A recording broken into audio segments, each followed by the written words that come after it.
the world is changing fast. So we have disruption from technologies, governmental regulations, different generations entering the workforce.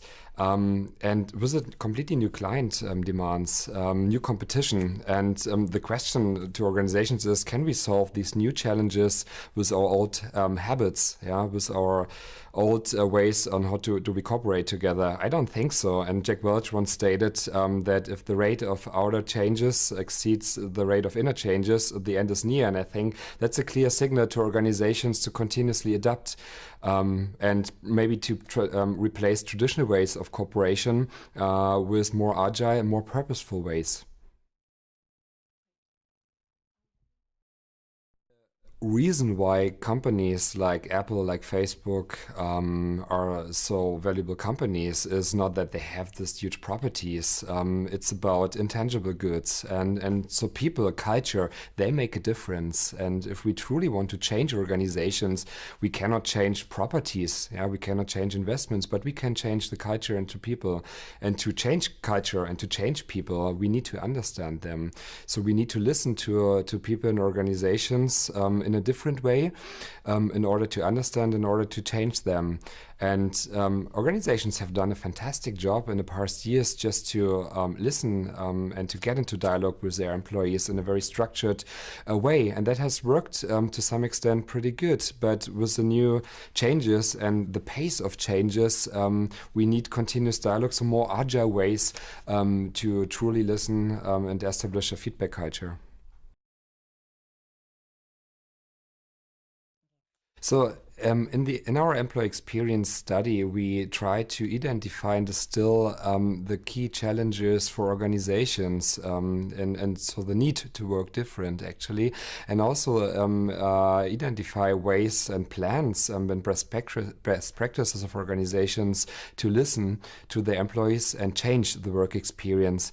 And for us, one of the key findings was that there's a great appetite for organizations to listen more to their people across the employee life cycle to actually improve the work experience. So the war for talent and the need to continuously develop talents, bring them to high performance, developing high performing teams.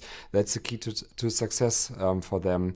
And for us in the German speaking market, it was interesting to compare the results from our region to the rest of the world, and it was not a surprise for us to see that in the German-speaking region, companies are more conservative, right? So they listen less, and they have less ambitious plans to listen to the employees. It's still the same trend. I mean, listen more, more agile ways, more fluid ways to get into dialogue, but still, being a bit more cautious, and that's okay. One of the key success factors of introducing any HR programs is to adapt to a specific cultural needs. However, since also German and Swiss and Austrian companies are competing more and more with companies from everywhere, from Silicon Valley, from Asian companies, tech companies, they also compete against the culture of these organizations. So the question is, what is the reference and best practices for our organizations here? Is it our market, or is it probably the same industries from all other regions?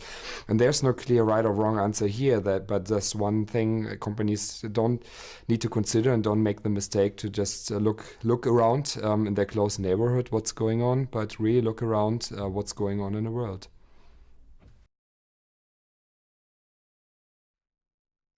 Always start with the end in mind. So don't do surveys, don't do listen to people because it's technically possible. That doesn't work.